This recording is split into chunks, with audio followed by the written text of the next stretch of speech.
সবাইকে শুভেচ্ছা জানিয়ে আজকের ক্লাস শুরু করছি। আজকের ক্লাসে আমরা একটা ঘড়ির লেদার বেল্ট কিভাবে আঁকতে হয় সেটা দেখব। এর আগের ক্লাসে আমি একটা ঘড়ি এঁকেছিলাম এবং সেই সাথে একটা মেটাল বেল্ট এঁকেছিলাম। আজকে আঁকবো লেদার বেল্ট। তো আমি এই ঠিক এখন ছবিতে যেরকম দেখাচ্ছে এরকম একটা ঘড়ি আঁকবো। তো এটা আঁকার জন্য আমি যে কালারগুলি ব্যবহার করেছি সেটা এখানে লিখে রেখেছি কালার কোড। এখানে গ্রেডিয়েন্ট কালার একটা আছে লেদারের জন্য এবং ঘড়ির কাটার জন্য বা এই যে এই সব অংশের জন্য এই কালারটাই ব্যবহার করব।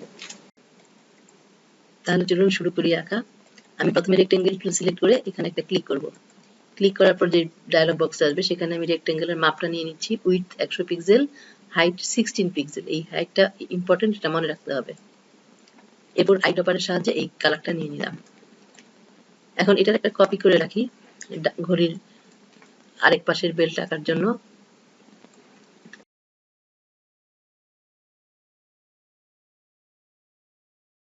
আর এটাকে গ্রেডিয়েন্টটা ঠিক করতে হবে। গ্রেডিয়েন্ট আড়াআড়ি দেওয়া আছে, এটাকে আমার 90 ডিগ্রি করতে হবে।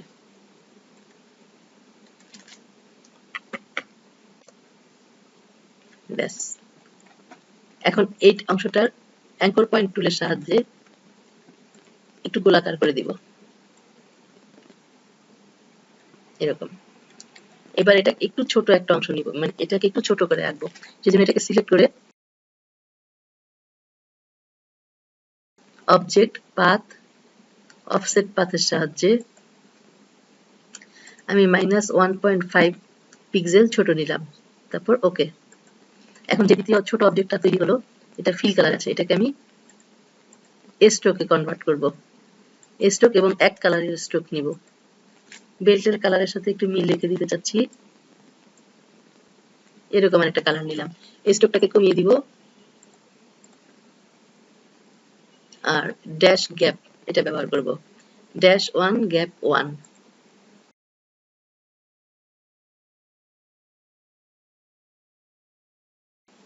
তাহলে এটা এরকম দেখা যাবে। এরপর আমি বেল্টের মাঝখানে ছিদ্র করার জন্য, যে ঘড়ির লেদার বেল্টে যে ছিদ্র থাকে সেটার জন্য আমি এখানে সাদা রঙের ফিল কালার নিব।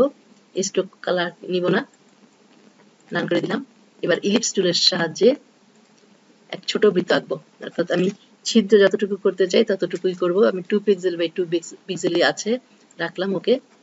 তাহলে এটা যে আমার হলো, এখন এই সব দিকে সিলেক্ট করে আমি অ্যালাইন থেকে মাঝখানে নিয়ে আসব।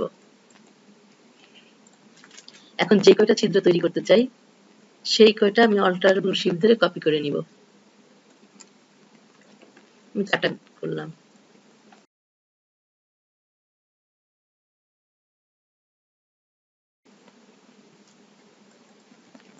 আমি 4টা ছিদ্র করার জন্য 4টা বৃত্ত নিলাম। এখন আমাকে এই 4টা বৃত্ত সিলেক্ট করতে হবে। শিফট ধরে মাউস ক্লিকের মাধ্যমে সিলেক্ট করলাম এবং এই 4টা বৃত্তের সাহায্যে পিছনের যে অংশটা আছে বেল্টের সেটাকে সিলেক্ট করতে হবে। তারপর শেপ বিল্ডার্স টুলের সাহায্যে এখানে অল্টার কি ধরে প্রত্যেকটা বৃত্তের উপর একবার করে ক্লিক করতে হবে। তাহলে এই অংশটুকু ছিদ্র বা ফাঁকা হয়ে যাবে। এখন আমার বেল্টের একটা অংশ মোটামুটি তৈরি। সবগুলোকে সিলেক্ট করে আমি গ্রুপ করে ফেললাম।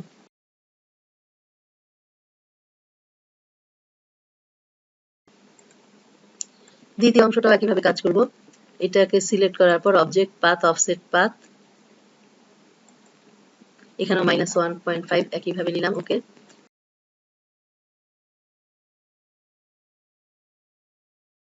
এখন যে দ্বিতীয় বৃত্তটা তৈরি হলো এটা সিলেক্ট থাকা অবস্থায় আইড্রপার টুলের সাহায্যে যদি আমি এইখানে ক্লিক করি তাহলে এটাই ওইখানে চলে যাবে।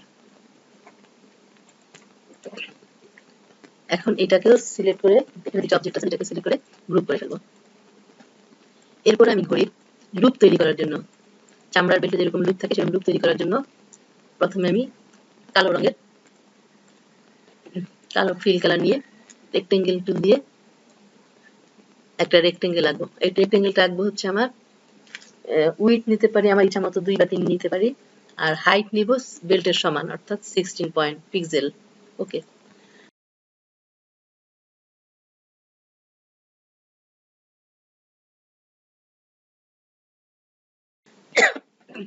আবারও একটা রেক্টেঙ্গেল আঁকবো। এটা 3 পিক্সেল কিন্তু হাইট 1 পিক্সেল বেশি নিব, 17 পিক্সেল।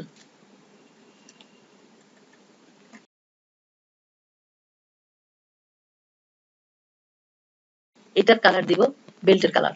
আইড্রপার টুল দিয়ে এখানে ক্লিক করে কালারটা নিয়ে নিলাম। এবার এই দুইটা রেক্টেঙ্গেলকে সিলেক্ট করে অ্যালাইনমেন্ট ঠিক করে নিব।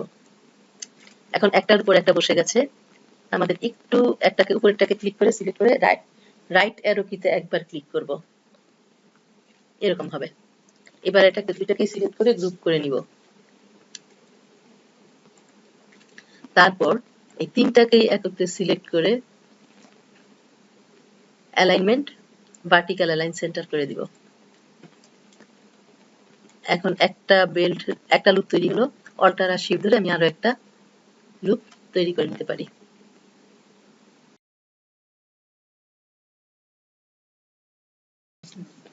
এরপরে ঘড়ির বেল্টের ডান দিকের অংশটা তৈরি করব। ডান দিকের অংশটা এরকমের। এটা তৈরি করার জন্য আমি রাউন্ড কর্নার রেক্টেঙ্গেল টুল নিব। নেওয়ার পরে একটা এখানে আমি আইড্রপারের সাহায্যে কালারটাকে নিয়ে নিই।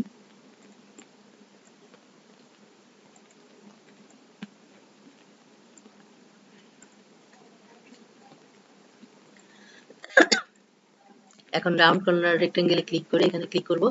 ক্লিক করে আমি এখানে যে অংশটা আঁকবো সেটা হাইট দিতে হবে। এটা আমার হাইট 16 পিক্সেল আছে, তার চেয়ে 2 পিক্সেল বেশি নিতে হবে, তাহলে 18 পিক্সেল। ওকে,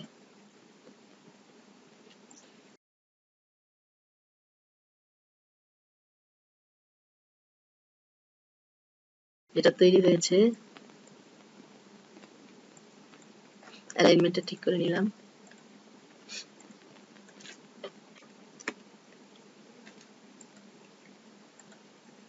এটাকে রাইট ক্লিকের সাহায্যে অ্যারেঞ্জ থেকে সেন্ড টু ব্যাক করতে হবে।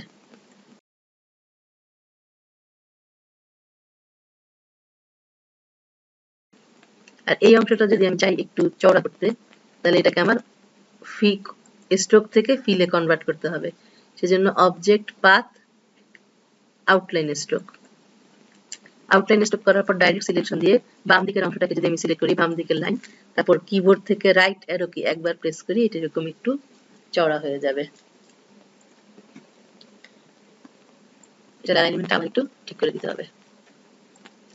লুপগুলি সরে গেছে, সেজন্য আবার ঠিক করে দিলাম। এখন এই সব কয়টাকে সিলেক্ট করে একটা গ্রুপ করে ফেলবো।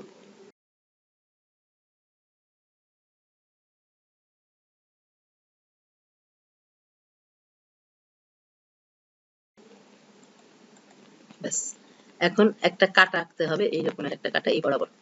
তাহলে একটা লাইন আঁকলাম, প্রথমে একটা লাইন আঁকতে হবে।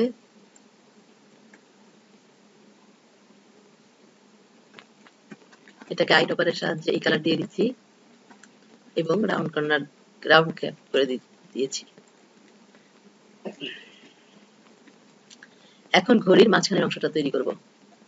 সেজন্য এটাকে আমি কপি করে নিয়ে আসলাম।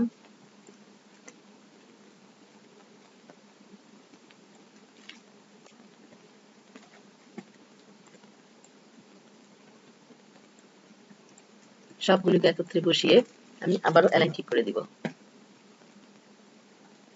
ব্যাস,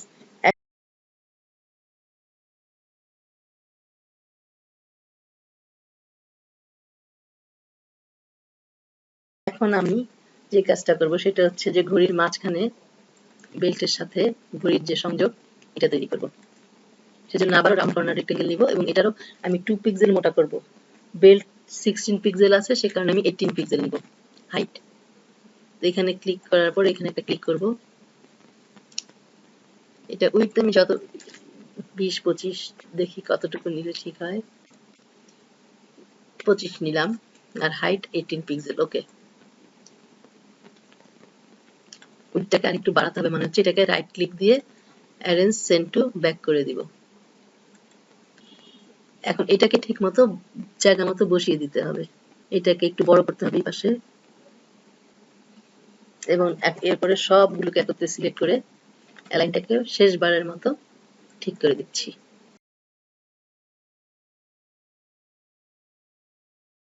এবার ছোট্ট একটু কাজ বাকি আছে, সেটা করলেই ঘড়িটা আঁকা শেষ হয়ে যাবে। এই যে এখানে আমরা যে লেদারের উপরে যে সেলাইয়ের মতো অংশটা নিয়েছি, ডাইরেক্ট সিলেকশন টুলের সাহায্যে এইখানে বাম দিকের বেল্টের ডান দিকের অংশটাকে সিলেক্ট করে অ্যারো কি দিয়ে এটাকে একটু এই পর্যন্ত সরিয়ে দেব এবং এই পাশেও ঠিক একইভাবে ডাইরেক্ট সিলেকশন টুল দিয়ে ক্লিক করে এটাকে একটু ডান দিকে সরিয়ে দেব এবং সবচেয়ে ডান দিকে এই জায়গাতেও একই রকম ভাবে এই ডান দিকের অংশটা ক্লিক করে সিলেক্ট করে এটাকে একটু বাম দিকে সরিয়ে দেব অ্যারো কির সাহায্যে।